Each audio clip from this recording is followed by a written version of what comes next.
In the world of Formula One, few stories capture the imagination quite like Aston Martin's modern journey. A team with a name steeped in British motorsport royalty, backed by billionaire Lawrence Stroll's unwavering belief that greatness isn't just possible, it's inevitable. It's not just quantity, but the quality. And, it's all about bringing Aston Martin back to winning world championships. And it's a journey, it's a journey that doesn't take a week, a day, or even a year. It's a journey that's going to take several years. When the 2023 season began, Aston Martin looked like they'd cracked the code. Fernando Alonso left Alpine seeking one more shot at glory, and he found himself in a car that could actually fight. What a superb move from Fernando Alonso! Alonso's done it! Fernando Alonso on the podium for the 8th time this season. 6 podiums in the first 8 races. Fernando ran second in Monaco, Canada and the Netherlands. For a brief, glorious moment, they were Red Bull's nearest challengers. We didn't expect to be that competitive. I think we didn't expect to be in the podium, to be honest, in 2023. And we found out that we had the second best car in Bahrain, just behind Red Bull. But Formula One is unforgiving. It's difficult to make predictions because you never know where is your optimum. You try to develop from the baseline you have as much as you can with the time that you have available, but that does not necessarily mean that you end up with something better than the competition, even if you have more time, because it always depends on what you are doing, how is the understanding, and what they are doing. So it's always relative. As their rivals Mercedes, Ferrari and McLaren found their rhythm, Aston Martin's development stalled. Aerodynamic inefficiencies crept in. The promise faded. They finished 5th in the championship. Respectable, but a long way from those heady early days. Incredible 2023 for the team. Nearly 300 points, 8 podiums. The best season ever for Aston Martin or previous names of this team. High expectations for next year, but at the moment it's time to celebrate and, we will come back stronger. Still, there was optimism. They'd shown they could build a competitive car. Surely 2024 would be the year they climbed even higher up the order. But unfortunately, 2024 fell significantly short. Their best finish? 5th place in Saudi Arabia, in round 2. Yeah, a little bit more uncomfortable now, but no, the race was good and the pace was better than Bahrain. Still, I think we are faster on qualifying than the race, but we could fight with the McLarens today and the Mercedes. I think Red Bull and Ferrari still was one step ahead, but I was comfortable with the car. I'm happy with today's race. By the summer break, they'd scored just 73 points. After it, only 21 more, all from Fernando. He was openly wishing to see the back of the season. Yeah, let's see on the long term. I think the team is in a good place. The factory, the wind tunnel, everything is taking shape now. And in the short term, we have to get better than we are doing now for sure. Lance Stroll struggled to find consistency. Technical director Dan Fallows would eventually leave his role as the team searched for answers. But amid the disappointment, September brought a seismic announcement. Then Lawrence is actually unique in being the only properly active team owner, and it's a different feeling when you have somebody like Lawrence involved like that. It's back to the old school model, and to have the chance to be a shareholder and a partner is something that has never really been, hasn't been offered to me before. So it's a slightly different slant. It's one I'm very much looking forward to. Adrian Newey, Formula One's greatest designer, the man behind championship-winning cars at Williams, McLaren and Red Bull, was joining Aston Martin. Not as a consultant or an executive advisor, as managing technical partner on a long-term deal. Managing technical partner of the Aston Martin Aramco Formula One team, Adrian Newey. Let me tell you how excited Fernando really was. He said to me, boss, whatever it takes, I give you 20% of my salary. Oh, 10. sorry, Ted. I remember. He tried 20 last week as well. This team was serious. The facilities, the personnel, the resources. Everything was being assembled for one purpose: to win.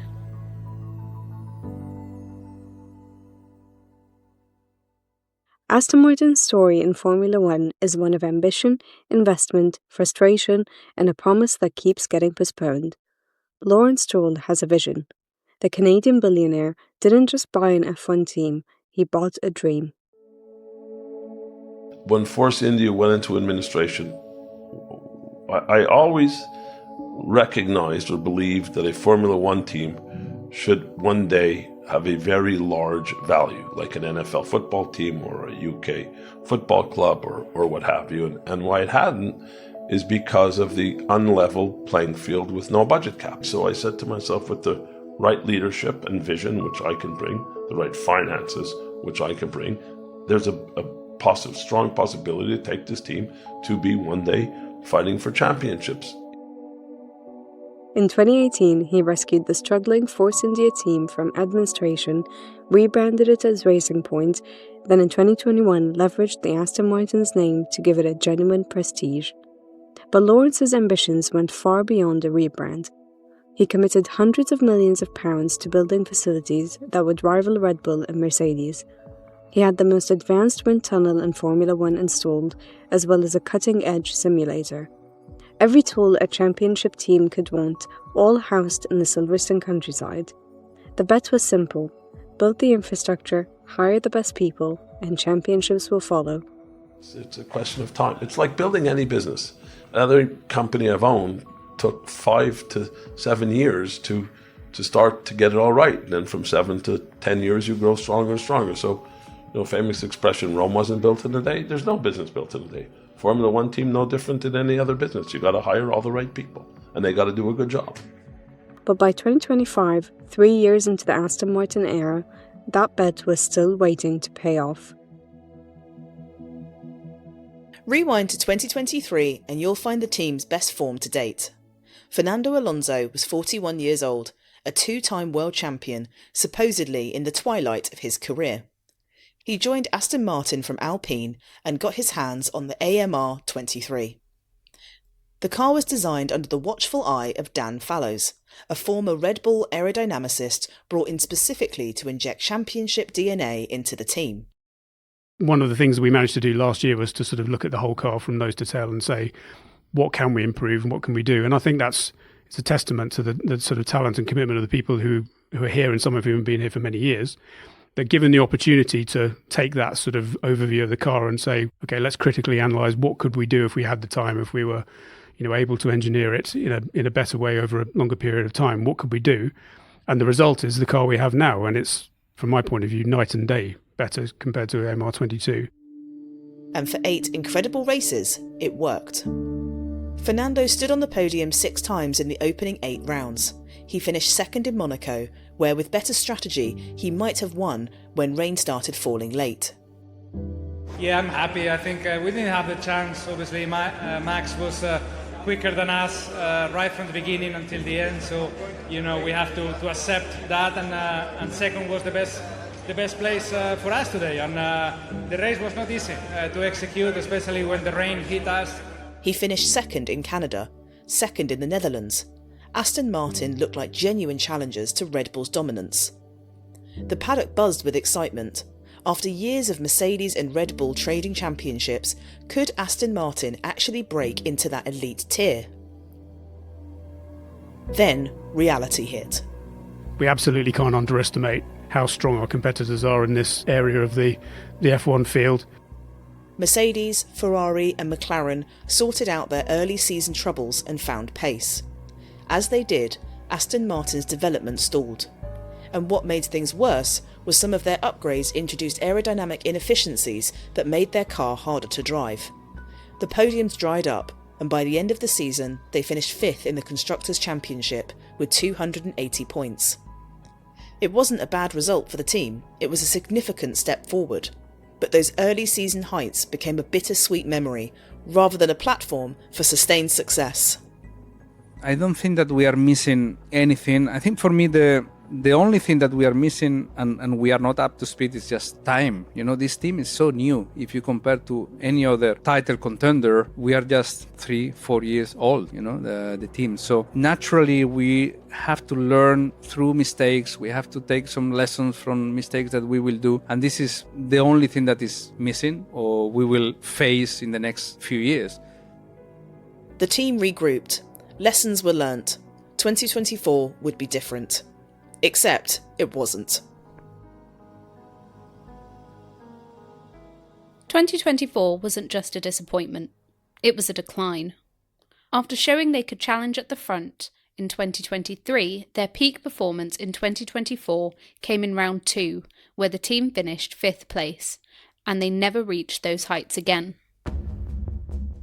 By the summer break, Aston Martin had 73 points and were only able to score 21 more after the break.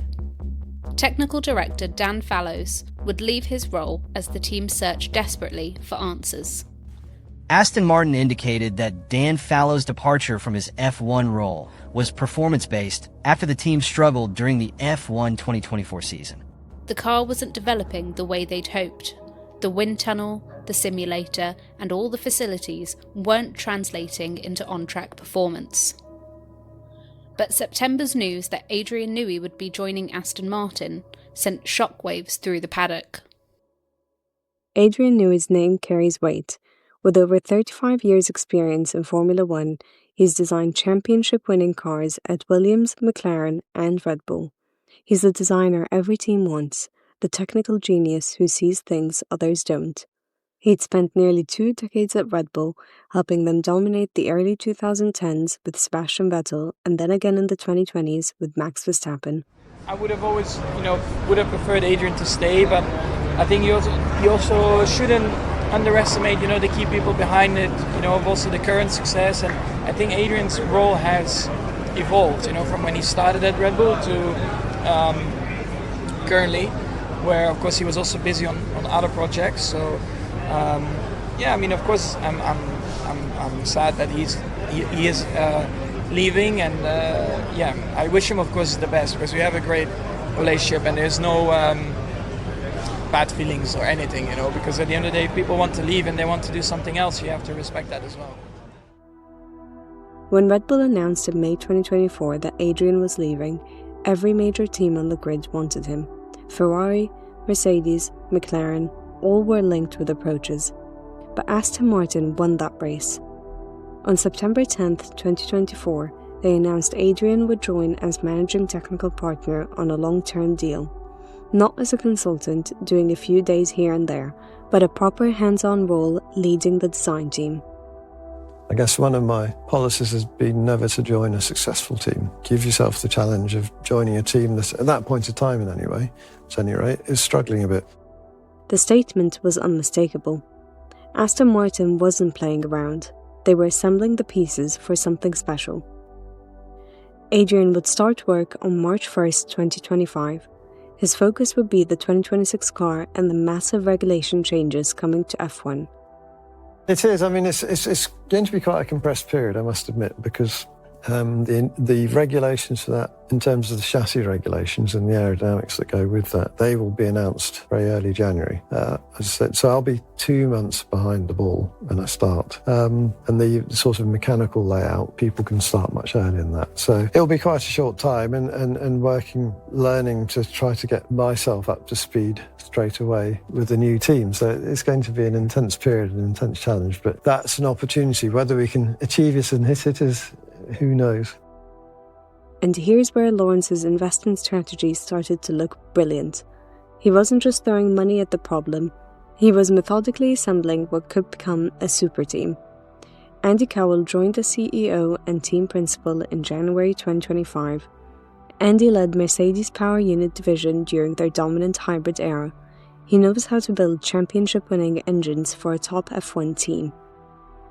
Set goals that everybody thinks are impossible, but then make it possible. BHAGs, I like to call them. What is the BHAG?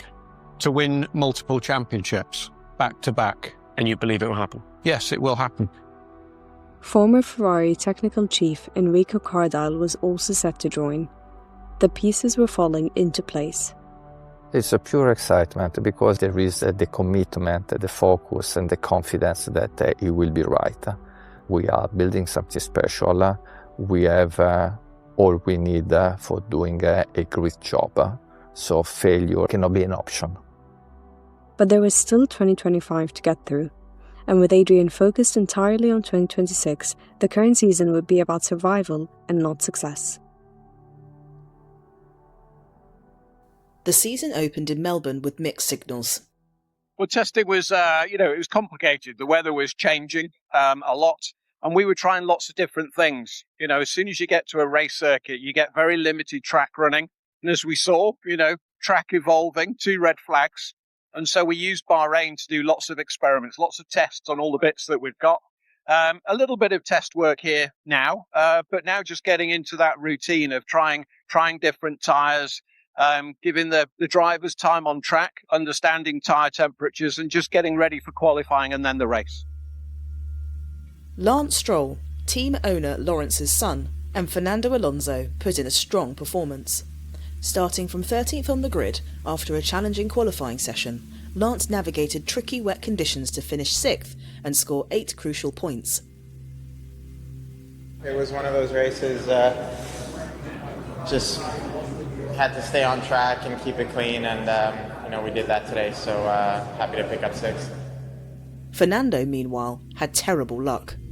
He was running inside the top 10, battling well, when he hit some gravel on the exit of turn 6 and spun into the wall. Race over. The man in front. Oh, into the wall we go. Fernando Alonso hits the barriers to bring out what will be a virtual safety car at minimum. And he was coming out of turn 6. The Aston Martin clatters the wall, and we have our 4th retirement from the Grand Prix. Still, 6th place for Lance was encouraging. Maybe the AMR 25 had more in it than people thought. Maybe this season wouldn't be a complete write-off.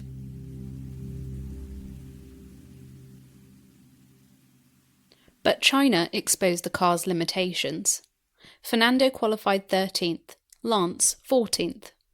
Fernando's race ended early with brake temperature issues, and he reported it was quite frightening losing the brakes so suddenly. Alonso slowing, having had a brake fire reported by one of his competitors, and the man in the middle of the pack, who started this race in 13th, is surely trundling back to the pits to become our first retirement of the Grand Prix. Lance managed to finish 9th after post-race disqualifications promoted him, but it was slim pickings. Thought the race was coming to us after the first stint, but the medium, a lot of graining, and then I think the whole race ended up just becoming a one-stop for everybody, so Then came Japan. Fernando qualified 13th again, finishing 11th, just outside the points. Lance had an even tougher weekend, starting 20th after getting caught out by strong tailwinds in qualifying. By the time the F1 circus hit Bahrain for round 4, a pattern had emerged. Aston Martin was struggling. We seem to be on the back foot today, so we'll see what we can come up with next. It's not really our kind of track, so I think it's not an easy weekend for us with the nature of the circuit. Fernando qualified 13th and Lance 19th. They finished 15th and 17th respectively. No points, just mounting frustration. Saudi Arabia brought more of the same. Fernando got into Q2, qualifying 13th and finishing the race P11. Lance was out in Q1 and finished 16th. Still no points. I gave everything on track, and it was hard to keep up the pace with the cars in front. We were just not quick enough. So, P11 is the worst position probably you can finish, and we need to get used to it. It's going to be difficult to score points this year. The team headed to Miami, sitting on just 10 points, 8 of which were scored from Lance's Australian drive, plus 2 points from China. By contrast, at this point in 2023, they'd already scored 73 points and had had multiple podiums. Something was fundamentally wrong with the AMR 25. Yeah, it's been a year of transition. I mean, not the year we hope for as a team. We want to be better than where we are right now. There's no hiding behind that. Here's a stat that tells you everything about Aston Martin's 2025 season. Fernando Alonso didn't score a single point in a Grand Prix until round 9. If you speak to me every lap, I will disconnect already. Yeah, Box. I cannot avoid it. You need to explain me what you do in the strategies. I can't push now. If we open the green now, we are completely down for the race. Why we stop? A mystery. Horrible. Disaster. Cannot believe it. Yeah, he did. I cannot believe it. I cannot believe it. I mean, I cannot believe it. I cannot believe it. Is it safe to drive with no brakes? You put me always in traffic, I don't know. Are all the people that we lost places, they have worse tire, or we just lose places for fun? This is a two-time world champion, a driver many consider one of the greatest ever to sit in an F1 car, and he went pointless for the first 8 race weekends. The car simply wasn't competitive. Track after track, Fernando would qualify somewhere between 10th and 15th, race hard, and come away empty-handed.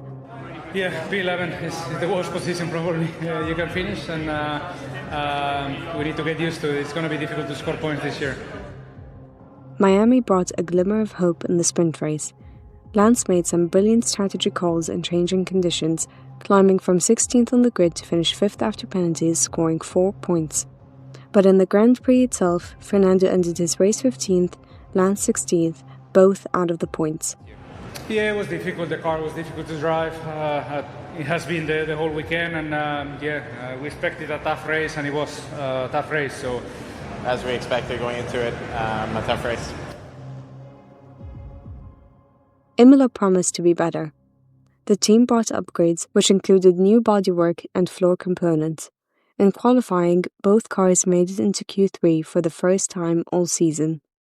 Ferraris are in trouble, 9th and 10th for Hamilton, but the 2 Aston Martins might knock them both out. They've chucked a medium tyre at it. It's different thinking. It's quick thinking. And it's 6th position for Stroll. A big surprise at the end as Aston Martin's medium tyre gamble worked.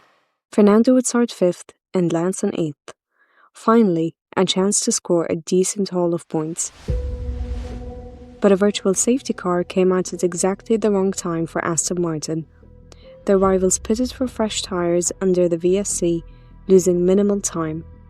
Fernando and Lance stayed out to protect track position, but suddenly found themselves on older tyres fighting cars with much fresher rubber.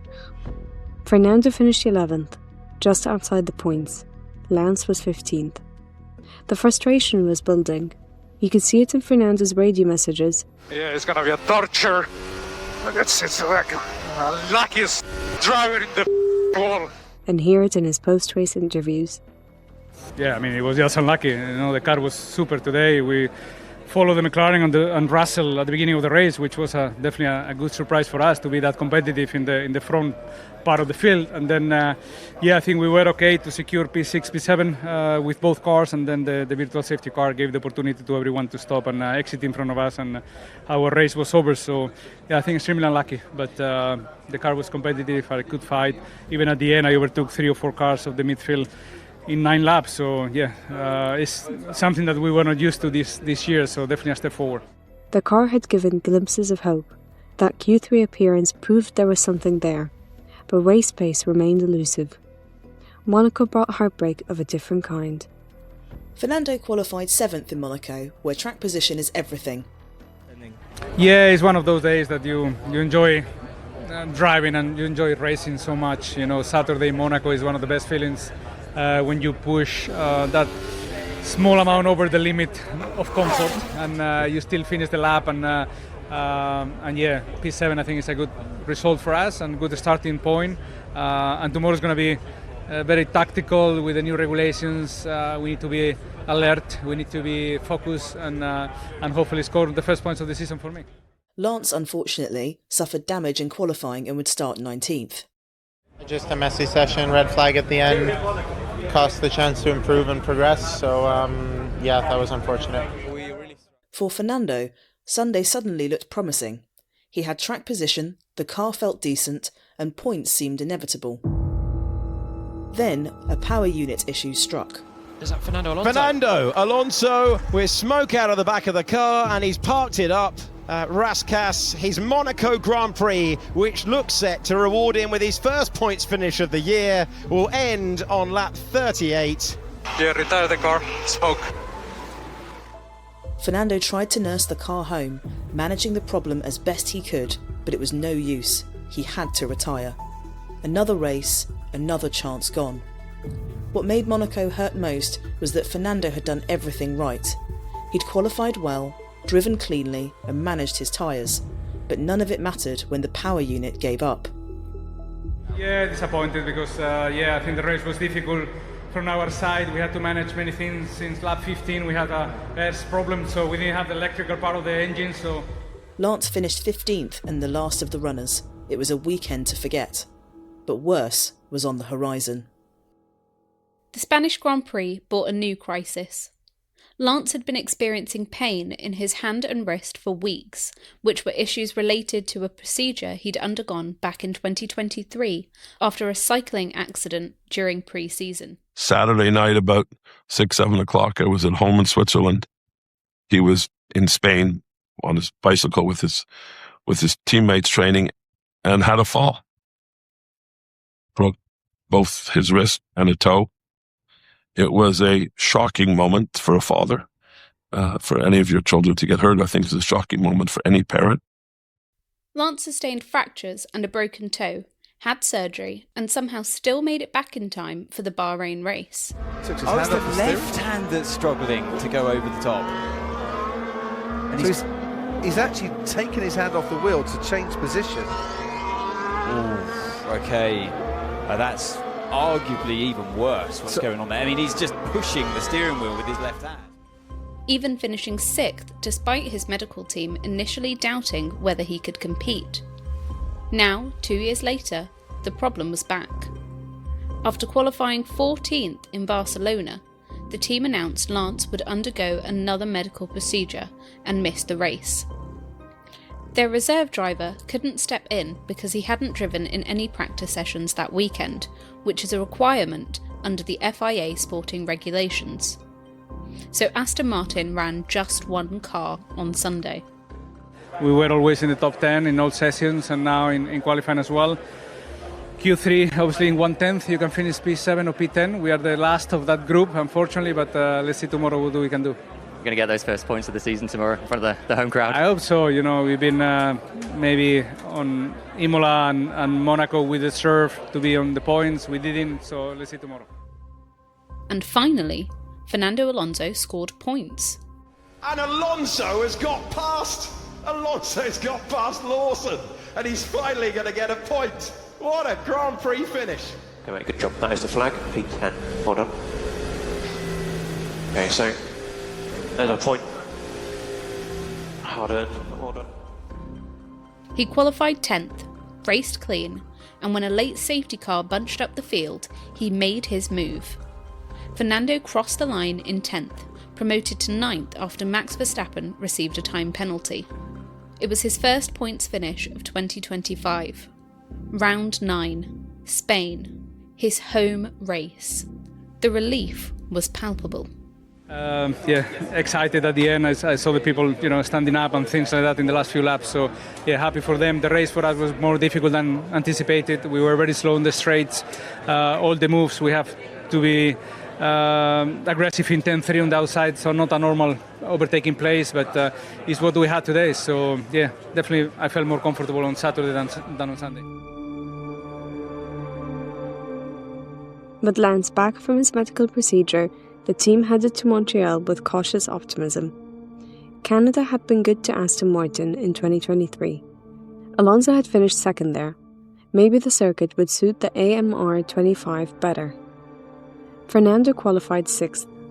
It was his best grid position all season, and more importantly, he converted it into a 7th place finish, scoring 6 valuable points.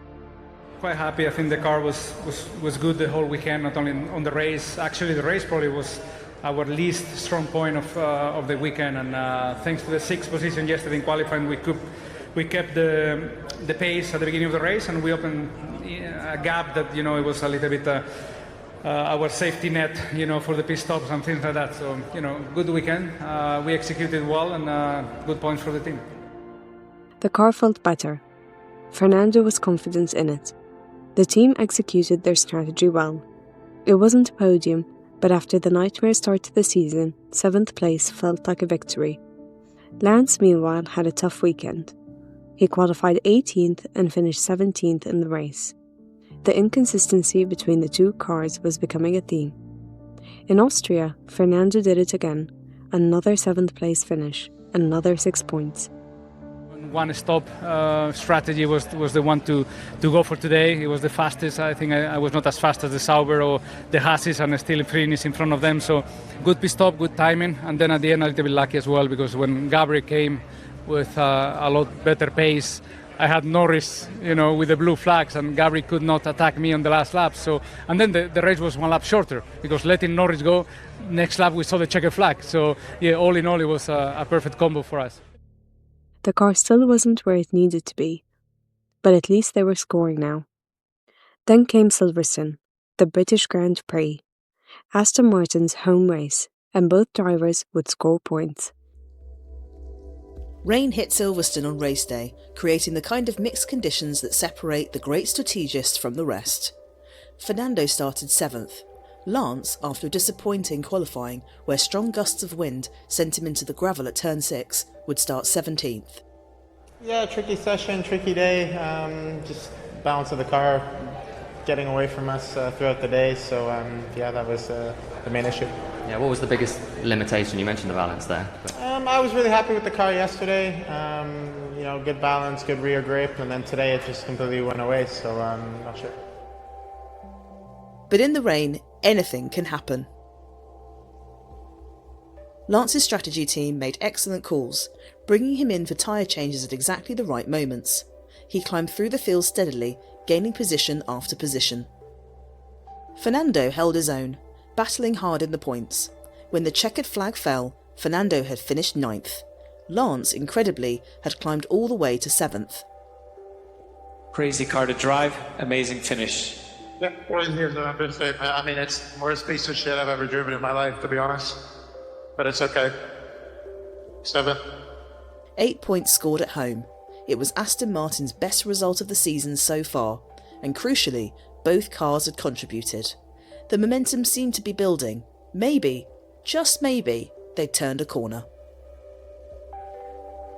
Hungary proved it wasn't a coincidence. Fernando qualified 5th and Lance 6th. Both cars were in the top 6 for only the second time all season, and this time on pure pace, not because of penalties or retirements ahead. Since FP1 we felt competitive and a very different layout than Spa. 7 days ago we were in the last row of the grid, and now we are 5th and 6th. So yeah, huge change. So we need to understand why and hopefully learn what was benefiting the car here, and we can take these lessons into the next Grand Prix. Well, I mean, I don't know. You can always maybe say get a bit more here, a bit more there. Super tight, only a 10th off pole. So it was just nice to drive all session, all weekend, and great result for the team. The Hungaroring suited the AMR 25's characteristics better than most circuits. The tight, twisty layout with its emphasis on mechanical grip and low-speed corners played to the car's strengths. Race day delivered. Fernando executed a brilliant one-stop strategy, managing his tyres perfectly to hold off faster cars behind him. He crossed the line in 5th place, his best finish of the season. 4th of it, yeah, so it's P5 for you, P7 for Lance. Beautiful. 16 points, isn't it? This was what Lawrence had been paying for. In his post-race interview, Fernando was cautiously optimistic, saying, "The best weekend of the season for us. We maximised the performance of the car. Now we need to understand why we were more competitive here." That question, why, would become crucial. Because if they didn't understand what made Hungary work, how could they replicate it? Let's zoom out for a moment and look at a statistic from 2025. Fernando Alonso outqualified Lance Stroll at every single Grand Prix. 24-0. Every weekend, every track, every condition. Now, To be fair to Lance, he dealt with significant injury issues early in the season and missed the Spanish Grand Prix entirely for medical procedures. Those wrist and hand problems affected his ability to fight the car through qualifying's intense laps. But 24-0 is still remarkable. It shows just how dominant Fernando was in single lap pace, even at 44 years old heading into his 23rd Formula One season. You'd have to go back to the 2024 British Grand Prix to find the last time Lance outqualified Fernando. That's over a calendar year of being beaten every single Saturday. The race head-to-head was closer. Fernando won 16-8, but in qualifying it wasn't even a contest. This matters because it speaks to one of Aston Martin's fundamental challenges. They had one driver extracting everything from a difficult car, and another who for various reasons couldn't match that level consistently. Development direction becomes tricky when there's such a gap. Do you build the car around Fernando's preferences and driving style, knowing he's squeezing out every 10th? Or do you try to make it more user-friendly for Lance, potentially leaving performance on the table? It's a question the team grappled with all season. After Hungary, the team was served up a dose of reality.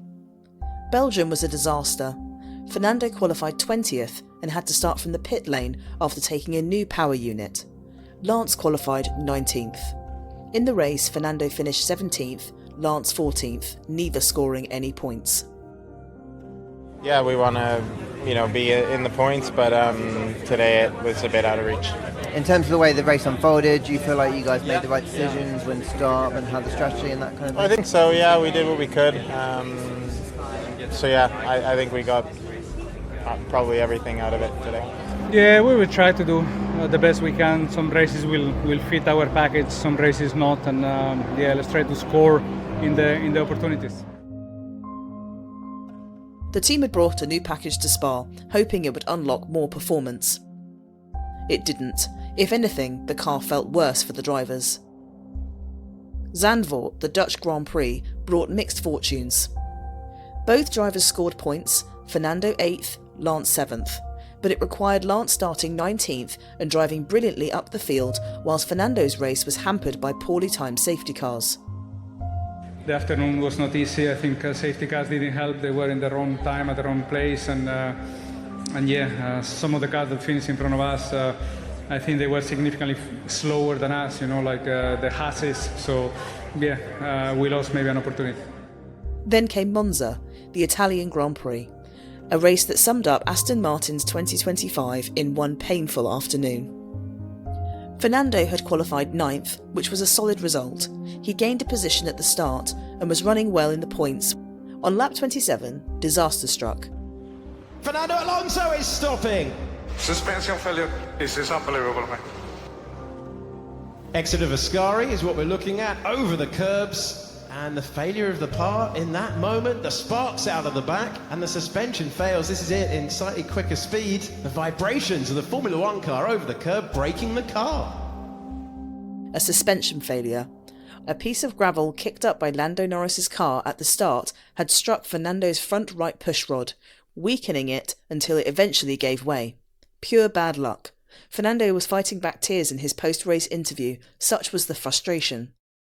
Yeah, very frustrating because, again, we were into the 7th place, I think, to secure 7th place, another 6 points for the championship, and we lost again. So I remember Monaco retiring the car with an engine problem being P6 today, suspension problem being P7. So, the lack definitely, is not with us this year, and we are losing a lot of points. But, well-executed race. We overtook Antonelli at the start, we overtook Bortoleto at the pit stop, and everything was looking good. Lance's race wasn't much better. He was running inside the top 10 when a reliability issue during his pit stop dropped him down the order. He finished 18th. Reliability problems, bad luck, performance deficits, Aston Martin was getting hit from every angle. Despite everything, the car's limitations, the reliability issues, the lack of development progress, Fernando kept delivering. Baku brought more points. Singapore saw him finish 8th after a strong recovery drive. In Austin, he qualified 10th, and converted it to a 10th place finish. Qatar bought more points from both the sprint and the Grand Prix. And in Abu Dhabi, the season finale, Fernando qualified 6th and raced to 6th place, scoring 8 more valuable points. I mean, Adrian came to Qatar. He touched the car in Qatar, so maybe there's still something on it until the last lap here. But no, honestly, I think it depends so much track to track. We saw all championship long. Imola, we were very strong. Budapest, we were 2/10 from pole position, and we finished 5th. And some of the races, we were out of Q1. So it has been up and down. You know, we lack consistency. His consistency in the final part of the season, extracting points from a car that had no right to be competing for them, was masterful. This is what makes Fernando the driver that he is. When the car isn't good enough, he can make the difference himself. By the end of the season, Fernando had accumulated 56 points. Lance had 33. Sure, I mean, we haven't been as competitive as we wanted to be this year as a team. You know, we want to be fighting further up, but today was a fun race. It was a good race and nice to pick up some points. Together, they'd scored 89 points and finished 7th in the Constructors' Championship. 2 places lower than 2024. 3 places lower than 2023. The trajectory was heading in the wrong direction. But while the 2025 season unfolded with all its disappointments, something else was happening behind the scenes at Silverstone. Adrian Newey had started work on March 1st, and immediately his presence was felt. In June, team principal Andy Cowell gave an interview describing 6 ways Adrian was already changing Aston Martin, and they're worth exploring because they reveal why, despite 2025 struggles, there's genuine hope for the future. First, setting tough targets. Andy described how Adrian doesn't understand the phrase, "that's good enough." Everything can be improved. He's pushing the engineering teams harder than they've ever been pushed. Second, identifying what's wrong and how wrong it is. The team knew they had weaknesses. What they didn't know was the scale of those weaknesses. Adrian provided the benchmark. He told them exactly where they stood compared to the best teams and how much work was needed to close those gaps. One very public example was in Monaco, where Adrian revealed that Aston Martin's simulator correlation was significantly behind the best teams. Third, culture overhaul. Adrian noticed that while Aston Martin had talented individuals, they weren't working together as cohesively as they should. He's been working to break down silos, create better communication, ensure everyone is focused purely on making the car faster. Fourth, engineering huddles. Andy described seeing Adrian constantly surrounded by small groups of engineers, bouncing ideas around, discussing problems, and working through solutions together. Engineers leave those sessions energized, feeling like they're attempting something extraordinary. Fifth, attracting new staff. Having Adrian at Aston Martin has become a magnet for talent. Gioacchino Vino joined as chief aerodynamicist. Giles Wood, who was one of Adrian's former Red Bull lieutenants, came back to F1 as simulation and vehicle modelling director. Adrian personally sits in on final stage interviews for key positions, and sixth, building the next generation. Adrian sees his role as not just designing the 2026 car, but creating a sustainable organisation. He's invested in bringing through apprentices, graduates, and students. He's creating what Andy called the Adrian Newey School of designing an F1 car. The goal isn't to have one genius designer, it's to have 50 engineers who all use the same rigorous approach. All of this was happening while the 2025 season limped to its underwhelming conclusion. Just before the Qatar Grand Prix in late November, Aston Martin made the headlines. Adrian, Andy and I have agreed to make a leadership change in the best interest of the team. This will allow Andy and Adrian to divide their responsibilities to focus on their individual strength and expertise, ensuring organizational efficiencies. Adrian Newey would become team principal for 2026. It's the first time in his entire career that Adrian has taken on that specific role. For decades, he's been a technical genius, working alongside team principals such as Patrick Head at Williams, Ron Dennis at McLaren and Christian Horner at Red Bull. Now he'd be doing both jobs, leading the technical development and managing the team's trackside operations. Andy Cowell would step aside from the team principal role to become Chief Strategy Officer, focusing specifically on integrating the Honda power unit with the chassis, working with fuel supplier Aramco and lubricant partner Valvoline. On the surface, it looked like a reaction to 2025's poor results, 3 team principals in 12 months. Mike Crack had been replaced by Andy in January 2025, and now Andy was being moved aside for Adrian. Was this panic? Desperation? Fernando didn't think so. Yeah, I mean, great news for the team to have Adrian with all his expertise and knowledge about everything that a team should need, to compete at the highest level is great news. Also with Andy taking different responsibilities in the area that he knows best. So it seems that it's a logic change, and happy with that. In an interview over the announcement, he explained that Lawrence had been discussing this possibility with him for weeks. It wasn't a knee-jerk reaction to results. It was about putting the right people in the right roles for 2026's massive challenge. Andy's expertise is power units. He led Mercedes to hybrid-era dominance. With Honda coming in as Aston's work engine supplier and the 2026 regulations featuring a complete power unit overhaul, having Andy focus purely on that integration made sense.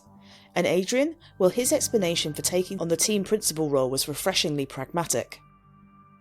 It became very evident that with the challenge of the 26 PU, then Andy's skill set in terms of helping the three-way relationship between Honda, Aramco and ourselves is absolutely his skill set. So he very magnanimously volunteered to be heavily involved in that through the first part of 26. That left a kind of, okay, well, who's going to be TP? And since I'm going to be doing all the early races anyway, it doesn't actually particularly change my workload because I'm there anyway, so I may as well pick up that bit. He was adamant the new responsibilities wouldn't distract his core work. That's really what I want to do and need to do. That's what gets me out of bed in the morning, so I'm determined to not dilute that, he said. But the move did fuel speculation. If Andy's role is temporary, just for the first part of 2026, while the Honda integration happens, and Adrian's taking on team principal essentially because he'll be trackside anyway, does that mean there's another piece of the puzzle still yet to come? Rumours have linked Christian Horner, who was Adrian's longtime partner at Red Bull. Horner cannot work within F1 until April next year. He is looking not just for a job in F1, but for a stakeholding within a team. Is there still the potential for him to link up again with Newey, despite their past differences, which we understand have been set aside? Former McLaren team principal Andrea Seidel has also been mentioned. Nothing confirmed, just speculation. I had a chat with Lawrence this morning to find out what he knows. It looks as though Christian's ringing up pretty much every team owner at the moment, so you can pass the question along. No, I can clearly say there are no plans for involvement of Christian either in an operational or investment role in the future. But the sense that Aston Martin's leadership structure is still evolving adds to the intrigue. While Adrian's appointment grabbed headlines, there's another massive factor in Aston Martin's 2026 hopes: Honda. This will be Aston's first season as a works team with a manufacturer power unit partner. I think when you've got a works relationship, then the power unit is created integral with the car. The junction into the back of the chassis, the cooling system, where the water pump's positioned, the oil pump, charge cooling, all of that is done as one car. And so everything fits together a lot more seamlessly. There's greater understanding. When you're a customer, it's a finished product that you get, and you might get that information later than you'd ideally like it. So the ability to refine the design is what a works relationship provides. They've been Mercedes customers since the Force India days. Now they're partnering with Honda, who are officially returning to F1 after their complicated Red Bull arrangement ended. Honda technically withdrew from F1 at the end of 2021, but their engines continued to power Red Bull's championship-winning cars through 2025 under a convoluted arrangement where Red Bull essentially maintained and assembled Honda's engines based on the frozen 2021 specification. Honda's name disappeared from the cars initially, and then came back somewhat apologetically on the engine covers. But behind the scenes, Honda's full F1 program had been completely gutted. Resources were diverted to other R&D projects within Honda. When Honda announced their return for 2026 with Aston Martin back in early 2023, it meant building an entirely new program almost from scratch. The same facility in Japan that people rave about, but starting fresh with new hybrid regulations. But here's where concerns emerge. First, it's reported that Honda's missed a key loophole in the 2026 engine regulations. The rules specify that the compression ratio, relating to the volume differences in engine cylinders between the piston and its lowest and highest point, must be 16:1 when measured with the engine not running. Mercedes and Red Bull powertrains interpreted this as meaning it only has to be 16:1 in static conditions at ambient temperatures. When the engine is running and metals expand due to heat, their compression ratio grows, unlocking a small but significant power increase. Honda, along with other manufacturers, interpreted it as a hard limit that should never be exceeded. They're now pushing the FIA to do something about it, but nothing's expected to change for the start of 2026. So it sounds like Honda is already behind the curve on a technical loophole. Second, there are questions about whether Honda has sufficient time and resources for this project.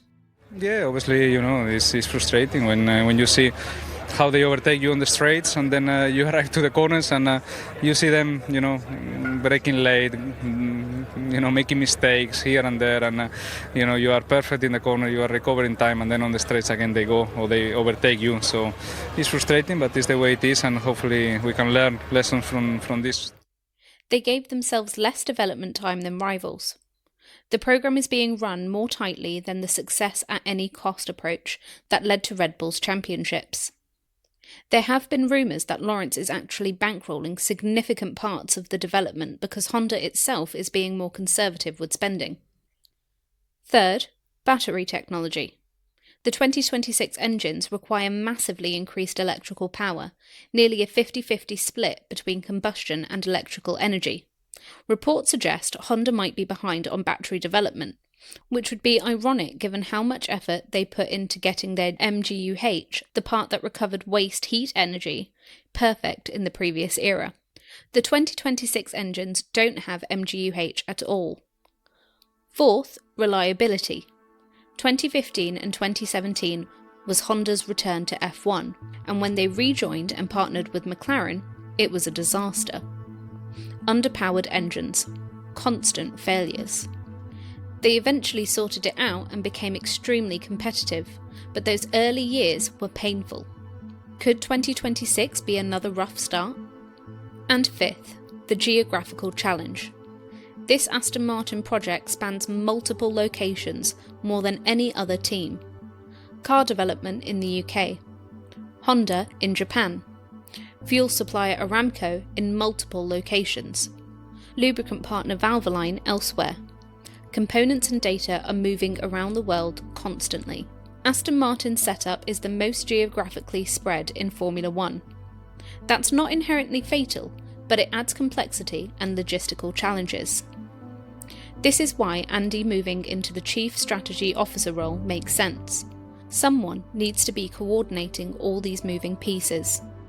We're building as a team really, and taking that transition from being a customer team, where you're buying the rear end of the car, to in 26 where powered by Honda, but with our own transmission and rear suspension and everything created by Aston Martin Formula 1 team, Honda, Aramco and Valvoline. But it's also why there are legitimate questions about whether the Aston Martin-Honda partnership will hit the ground running in 2026, or whether it'll take time to gel. Everything has been building towards 2026. Aston Martin has been laser focused on this moment for over a year. While other teams were developing their 2025 cars, Adrian was working on the AMR26. Resources were diverted. 2025 became a sacrifice year. The ingredients are there for something special.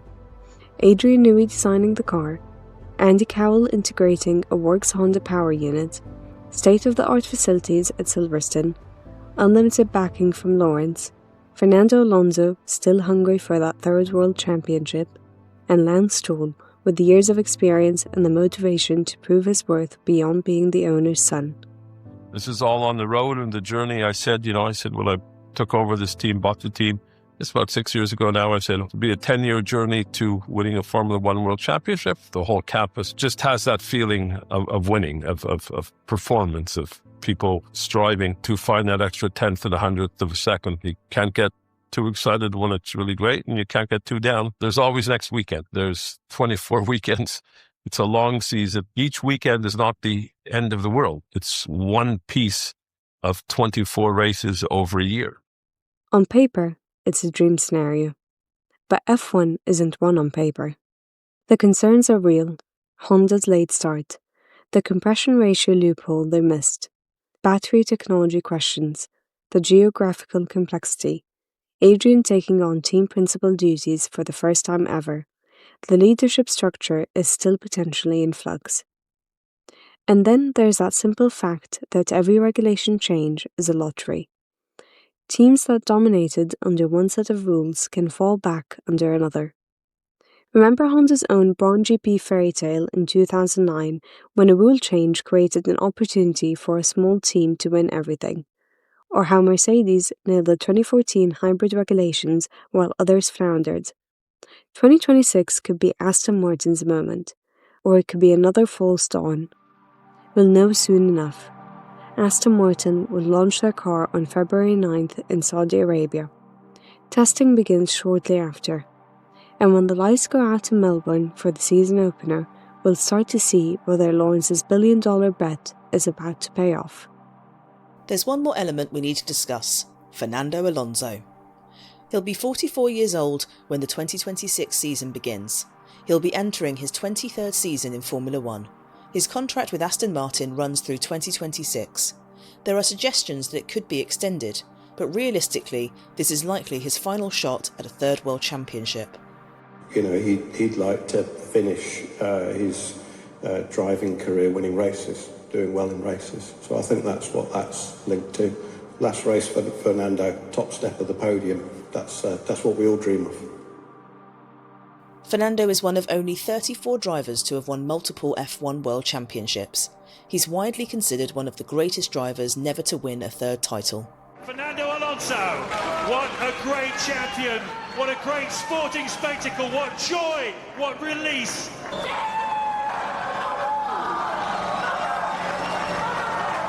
and Alonso call it a day with both championships in the bag. Thank you. Fantastic job, fantastic.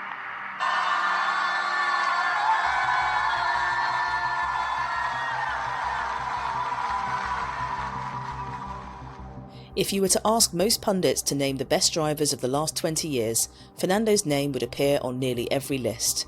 But titles matter in how history judges drivers. Fernando knows this. He left Ferrari in 2014 after years of near misses. He endured the McLaren Honda nightmare from 2015 to 2017. He left F1 entirely for 2 years to race in other categories, winning Le Mans in the World Endurance Championship. He came back with Alpine, then jumped to Aston Martin when Lawrence made his pitch.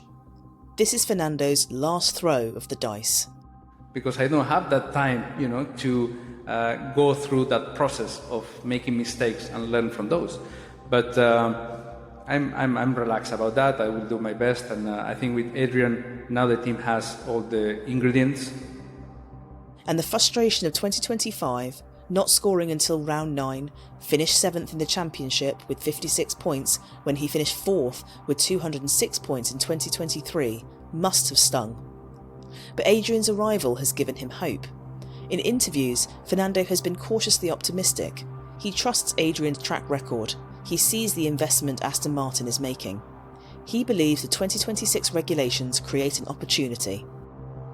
I hope we can be better than this year, which is the first priority. We've been struggling this year and we've been not in the place we wanted to be. So, let's see. It's a long championship. We saw also in 2022 when the regs were new that some things that really started in a way, they changed mid-season. Same in 2023 when we saw the McLaren came back. 2024 we saw the Mercedes come back in the season. So I think next year is going to be an interesting season of developing and also taking the car into the first couple of races and see who did a better job on winter. So, I think we are prepared for that challenge and hopefully we can be as high as possible. Tomorrow, we are already at the factory in the simulator preparing for 2026, he said after the Abu Dhabi finale. We are committed to do a better year next year. The question is whether the car will be good enough to give Fernando what he needs, because his speed hasn't diminished. That 24-0 qualifying record against Lance proves he's still operating at the highest level. If Aston Martin gives Fernando a championship-capable car in 2026, he'll do the rest. That's not a question. The question is whether Adrian, Andy, Honda and everyone else can deliver that car.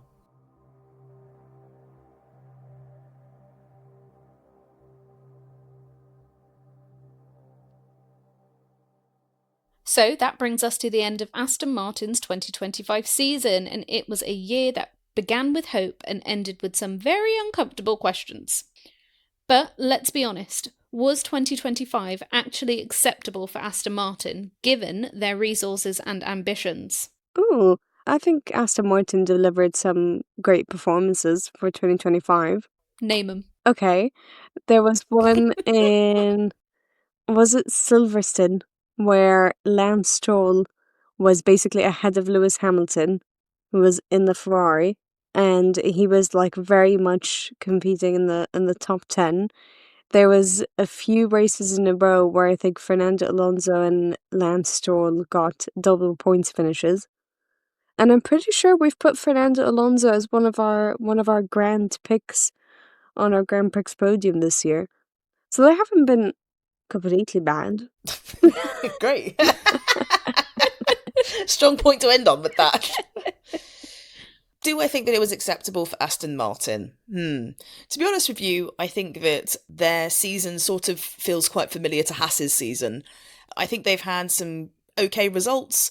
I think that their season has sort of chugged along and they haven't really been able to break through with any fantastically competitive moments.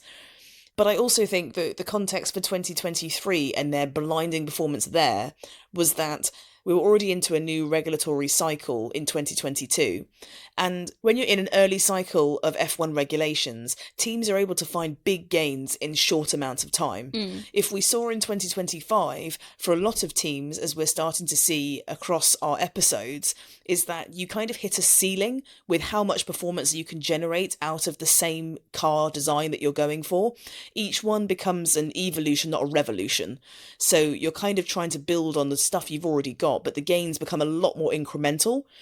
However, I feel like their stall out was quite horrific compared to other teams.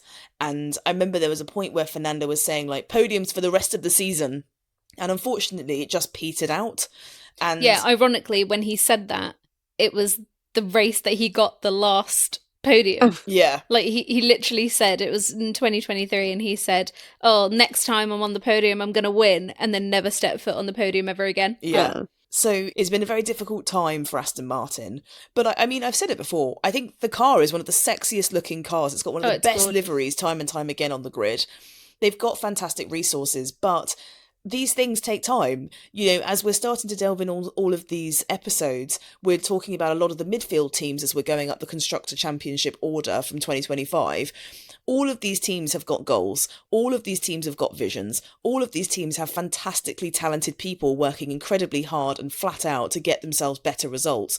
But they're all doing the same thing. They're all trying to find the same gains. So unfortunately, those haven't quite come to fruition yet. And I think there may be sort of charging the batteries, literally and figuratively, ready for 2026. Yeah, that definitely seems to be a theme for all of the teams, is kind of just get through, survive 2025 and hope for a better day in 2026. Because they'll be stuck with them for quite a while as well. Yeah. So they've got to make this work. But all those teams don't have Adrian Newey. Now, he's going to be the team principal for 2026 for Aston Martin, never having done this role before. As they say, only a man would apply for a job he has no experience doing and get it. Is this the masterstroke that everyone thinks it is, or are Aston Martin potentially setting themselves up for disappointment? It's an unknown, where they don't need any more unknowns, really. Yeah, I mean, I've said this in one of our other discussions for the previous episodes, where it's like anything that any of the teams are doing in preparation for 2026 is a risk. Yeah. Like, there's absolutely no way to know, based on the fact that there's new regulations coming in, whether this move is going to be the thing that makes them a championship contender, or if it's going to make them drop way, way down the grid. It could be a positive thing. And again, like, I'm not very familiar with Adrian Newey, but obviously you guys are. And we have mentioned him in our Heroes episode as one of the best engineers in F1. So he knows his shit. He does. Yeah, I mean, he's done a complete 180 from when he announced that he was leaving Red Bull, though. Because at first it was kind of like I'm just leaving, that's it. I'm going to sit in the countryside, I'm going to build a boat, I'm going to do some gardening, whatever it was. And then it was just like, nah, I don't think I will do that, actually. I think I'm going to design one more car. And now to accept team principal, it's like this guy, like, he's 66 years old and he's taking on more responsibility than he's ever had before. When's he going to take a break? He's giving workaholic vibes. Oh, it really is. I mean, he sleeps in the factory. Yeah. He has a bed in the factory. A bit. What's that about? And yet he's trying to change the culture at Aston Martin. He's setting a very bad precedent, I think. Yeah, I mean, I think it's a bold choice for Aston Martin to push Adrian Newey, who hasn't had to collaborate with many people over his time working, especially at Red Bull. He's very old school. He likes a pencil and a piece of paper. And he says that basically he'll be in the shower and will suddenly have a realization about something and will be dashing out to go and, write it down and draw it out. And he also is fantastic at looking at how to be able to exploit the regulations to his own team's benefit. And that's what's made him so successful, is that he pushes the boundaries. And we've spoken about this in the technical loopholes episode, which is where's the line between ingenuity and rule breaking? Well, Adrian Newey finds that line better than anyone. So he's in good stead to make a fantastic car. But nowadays, Formula One teams aren't just, oil rags and people looking under bonnets. They are really quite sophisticated. They're all run on data. There's lots of people sitting behind desks analysing tenths and sensors all over cars. And he's still pen and paper. And it's also like a massive technology CEO is what he's basically going to be. And that's a very different vibe from this very quiet, shy, humble, brilliant technical man. I'm not saying it's not a good idea. If it doesn't work, it could really diminish the legacy that he has, because everybody heralds him as just get Adrian working on your car and you'll win in no fucking time. But people haven't been saying, get Adrian to run your team and you'll be winning in no fucking time. So I do feel that maybe his time working alongside Christian Horner might help, but he's not Christian Horner, so we'll have to see. Do we think F1 has a bit of a god complex with Adrian Newey? Sort of thinking you can put him in anywhere and it will solve all of your problems. He's the answer to all of your questions. But the thing is that he's been in Williams, McLaren and Red Bull, and he's gone there and he's won. So it's like, yes, we give him a god complex because, if he asks to part the sea, it kind of works. Okay. So let's talk about the thing that everyone's thinking but no one's saying aloud because you can't call out Nepo babies. Is Lance holding the team back? The 24-0 qualifying head-to-head is crazy. And the last time he out-qualified Fernando was the 2024 British Grand Prix.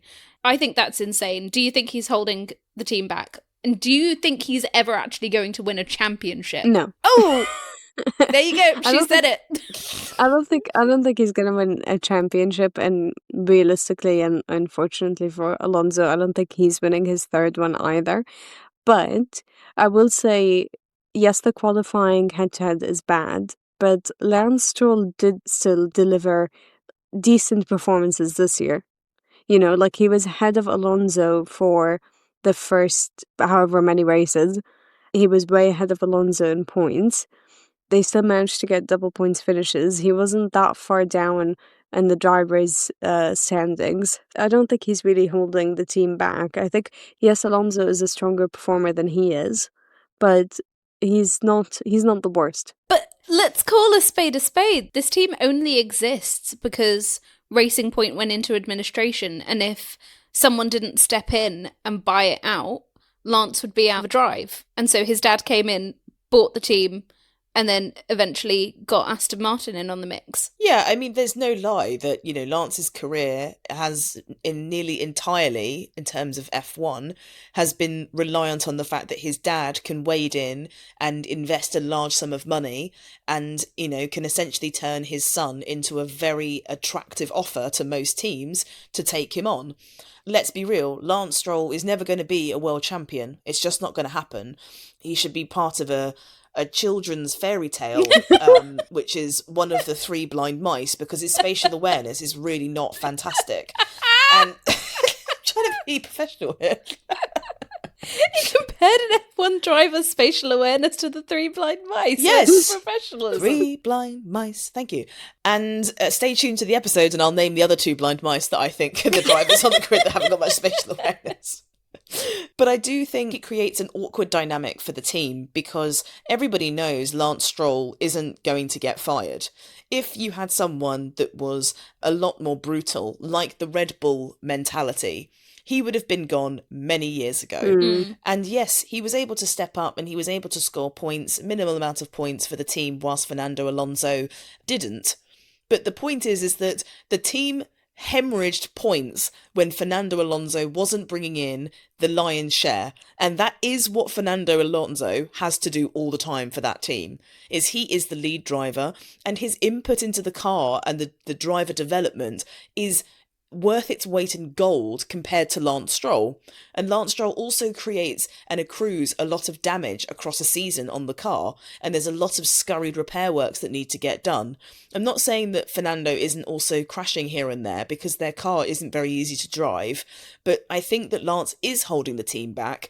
But by virtue of that, I think Lawrence Stroll is holding his own team back. You can only invest all of this money, but you need the top drivers, and they could be bringing in fresh talent that will be able to have a fresh look on things, an energized ideology around racing, and they might be able to bring an edge. If you look at Oscar Piastri, you know, he's still considered a young gun. Look at what he was doing in 2025. You know, that step of progression when you're a fantastically talented driver can make all the difference between 7th in the championship, which is pretty mid, and 5th in the championship, which is where you're going to get even more money and you haven't got to keep investing yourself. Okay, you mentioned him, so we'll ask the same question for Alonso.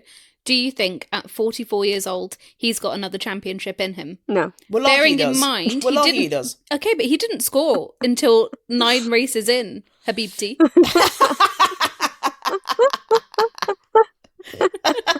Okay, yalla, let's do this. I think that Fernando Alonso, he is, what did I call him in one of our first episodes? An octopus or something stupid like that. Something like that? That's ringing a bell. I called him like an octopus or a spider or something stupid. Doesn't make any sense. Don't go back and listen because it's just a stupid episode. It ends up being something completely normal and not like an animal. And he's just making something up. He is like a spider or an octopus. He has 8 legs. No. 8 personalities. Well, has a lot of eyes. Oh no, it's because he has a lot of eyes. Oh. A spider, he has lots of eyes. He has lots of eyes. That doesn't make any sense to anyone listening. What the fuck am I saying? That professionalism's gone out the window. When you see Fernando Alonso on a race start, you'll see his head doing very small micro movements to the left and the right, left to the right, left to the right, because he is analysing everything when he's in that cockpit. He has a fantastic amount of reaction speed. He's got raw space 1 lap. What? He's got raw pace 1 lap. He's got 1 lap raw pace. What the fuck am I trying to say? He's got 1 lap speed of... He's got really good 1 lap pace. and he's got fantastic racecraft. You're going to edit all that shit out, right? No. Okay. Thought you were a girl's girl. And I think... I can't Is it remember what I'm saying.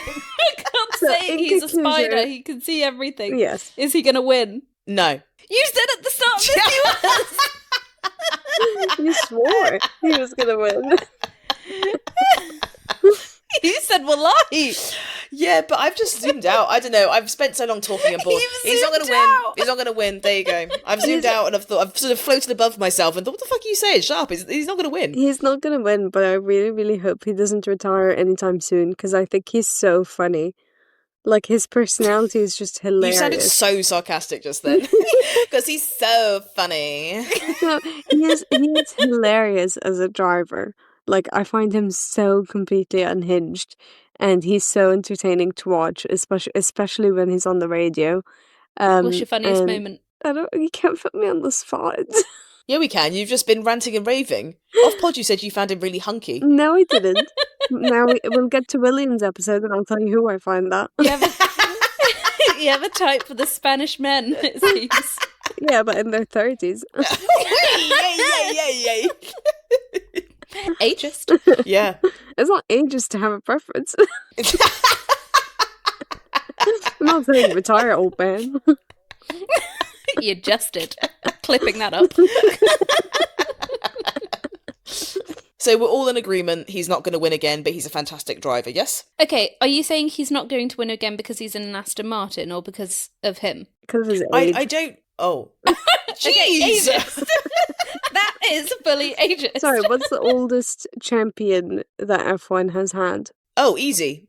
Vivian Laurent. Yeah, you don't know if I'm lying or not, so why ask the question? Well, I thought you'd have the answer. Okay, I'm gonna Google it. I'm gonna Google it. Juan Manuel Fangio, who won his fifth and final title in 1957 at the age of 46. Yes, when 1-1. When wad. And never mind, there's quite a few that were in their 40s that won. Never mind. There we go. Delete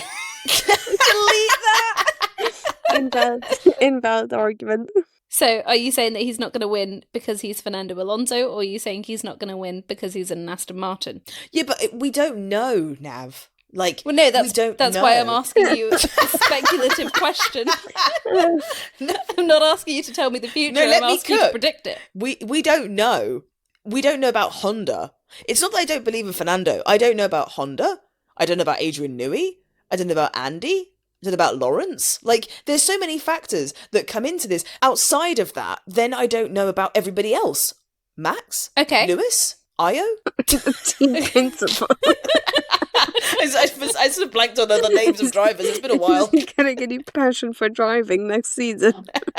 No, we've been dealing with the sort of the midfield and lower rungs of the team, and I had Io Komatsu in my head. Okay, let's go retrospective then. If Fernando Alonso had been teammates with Max Verstappen in 2022 through to 2023 and 2024, do you think he would have beat Max one of those years? No. Why? I think Max is the GOAT of this generation of driving currently.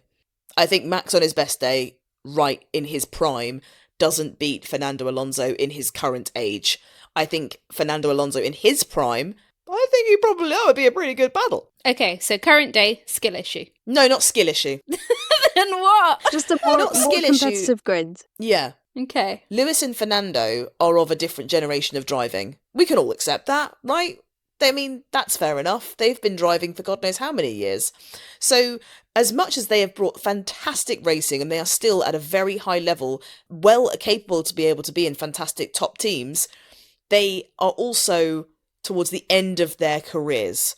So it's a big, tall feat. But if all the things fall into place, of course he can win. Someone has to. Why can't it be him? I don't really know what my argument is. I don't really know what my opinion is on this. You've given every possible answer. Every time I give you an answer, then you say, "But can he win?" Like I feel like you just keep. I feel like I'm in interrogate. Oh my god, interrogation. The thing is, we're predicting future off of like no expectation of what 2026 would look like. Which goes back to my point. How do we know? Like, how do we know? How would they know? I don't know. Let's put the question to bed and just go around the table, shall we? Good night. Girls, let's each give our prediction for Aston Martin's 2026 constructor position. How would we know? For God's sake, we've done this for 3 episodes. How would they know? Did someone write down the past ones? How would they know? Is that a meme? I've heard it. Once. It was on a baking video. I didn't get it. Did someone write down what we've said in previous episodes? Absolutely not. You said you were going to do that. I'm sorry, I was writing research. No, I was doing research. Let's just go off of instinct. But how do we know? Vibes. We go off vibes. Okay, vibe vote. What is your prediction for Aston Martin? P5. P5, okay. P6. Slightly above middle. Okay, so we're putting them in the middle of the pack. I'm going to say P6 as well. Let's listen, why don't we just vote for a dream here? P5 is actually really doable for this isn't team. a Grand Prix podium. We don't have to do a majority vote. Oh, okay, fine. You're right. I forgot myself. Okay, Reem, what is your bold prediction about Aston Martin's 2026 season? I think since Adrian Newey has been working on the 2026 car, and I do believe that the Aston Martin car is going to become a lot more competitive. And even beyond 2026, I think it might even be like a championship contender. Once it gets to that stage, I think that's when Lawrence Stroll would stop keeping Lance Stroll on the team. Because okay, once but it becomes... I've asked you for your prediction for 2026. Okay. By the end of 2026, I think we will have a driver switch up, and I think Lance Stroll will be replaced by an up-and-coming rookie, because they're going to want their team to be competitive, and they're going to start getting serious. I like. Okay, you got a bold prediction for me? Horny Horner gets horny in green. From blue to green, baby. I think we're going to see Christian Horner back where he belongs, on that grid with those little headphones on, standing with his hands on his little hip with his little belt showing. I don't fancy him. I think that Christian Horner, listen, I don't give a fuck anymore, okay? 2026 is going to be chaos mode, and I want Christian Horner there, bitching about things that are going wrong, gloating about things that are going right, whining about regulations, and cheering about celebrations. I want him to be ruffling Toto's feathers. I want him to be irritating. Zach Brown, I want those two to be bitching again. Tyre Water 2026. I want Adrian Newey and Christian Horner back together, but in a different team with the same motherfucking dream. Reunited and it feels so good. Okay, my bold prediction is that Christian Horner will be celebrating a Lance Stroll win. Ew. Yeah. So you think your prediction is that Christian Horner is going to be the team principal and he's going to be able to get Lance Stroll his first F1 win? No, I was just building off your prediction. Oh, best friend. No, my prediction is that I think Lance is going to win a race. You've lost your head. Drugs must be cheap around your area. So what the prediction actually is there's going to be rain. Every other team DNFs. Yeah, exactly. They're all going to crash into each other, it'll be a domino effect, and they all DNF, and then Lance Stroll is going to win. It's just so simple. Put some respect on his name. But what's going to happen is on the last lap, seconds before crossing the finish line, he's going to spin out and crash.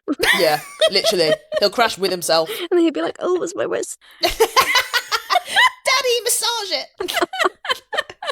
With some money. Right, last question. Let's just get through this, girls. Yeah, What is your confidence level on a scale of 1 to 10 about them being genuine championship contenders by 2027? 5, 6, 7, what they're going to do? 8. Thank you.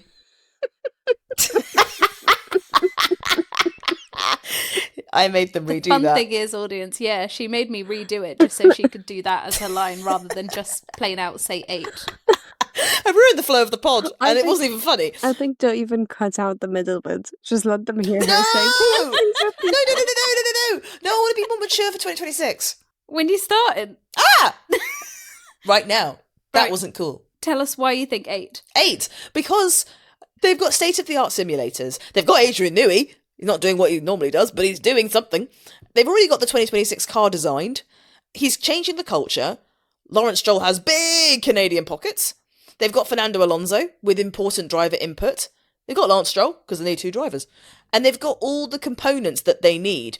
And basically they were saying that Red Bull's facilities is like they need redoing. Like they are kind of falling apart. Aston Martin is clean, shiny, new. Would a plant thrive better in something dark and mouldy and old, or something new and shiny and clean? Exactly. 8. Sunlight and water it needs. Yeah, but if the pot's dirty and it's not in light, then it won't grow. Don't do that to me. I know about plants. I love that. Being mature. I love that, like, 70% of this episode is scripted facts, and then the discussion is all vibes.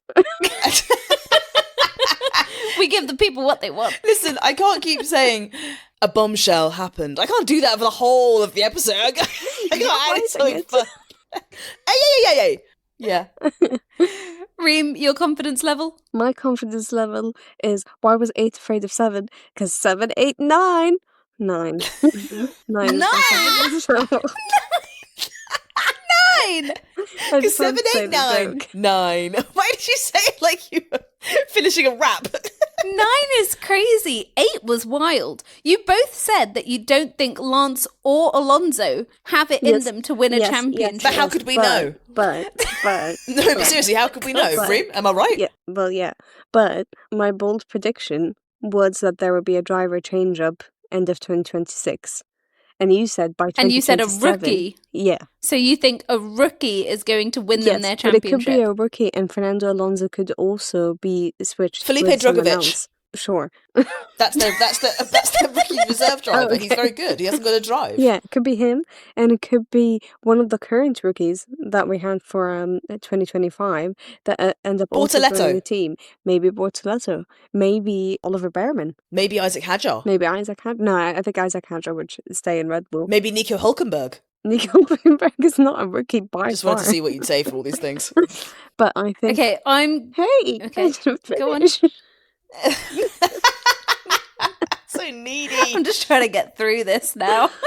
You're just trying to cut me down. You can do that in the edit. You have to listen to me now over and over and over and over and over and over again. Poor me. So yes, I think a driver change-up would make them championship contenders.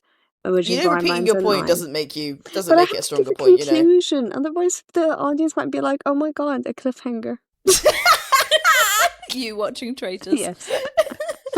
Okay, I'm going to give a 7. Oh, Reem, you could really back me up with these things. We're meant to be best friends. Oh, hello. Oh my god, 3 fucking 100 years later. This is why I can only rely on me, myself, and I. I thought you were going to be more mature. Oh yeah, well that's why I'm relying on me, myself, and I, and my finance man. Well, the reason I'm giving a 7 is because we just don't know. How could we know? How could we know? How could we know? Dung, dung, dung, dung. How would they know? Dung, dung, dung, dung, dung, dung. If they win in 2026, we need to use this audio, turn it into a beat, and it would be like, they've won 2026. How would they know? No. How would they know? No. Right, that's it. I'm wrapping the episode up. Is it good? That was the Aston Martin Is Fernando going to win? No. This series. The next team is Williams. No, Racing we Bulls. don't. No. Racing Bulls, where we will be discussing a whole load of things because a lot happened for Racing Bulls. Formerly known as AlphaTauri. Formerly known as Visa Cash App. R.I.P. to the vibe. Visa Cash App Racing Bulls, formerly known as AlphaTauri. How would they know? No. Would they know? No. It's giving the probably fuck. Right, if you have enjoyed this episode, please let us know. You can follow us on our socials. We're available on Instagram, X, TikTok, and YouTube. Hey, Nav, they didn't know about our socials, but now they know. No. If you're enjoying this season, please let us know. Hey, she come joined on! in. Next episode is Racing Bulls. You're here in a week time. I'm just going to press stop on the recording so I don't have to listen to them anymore. But we don't want them to. Go.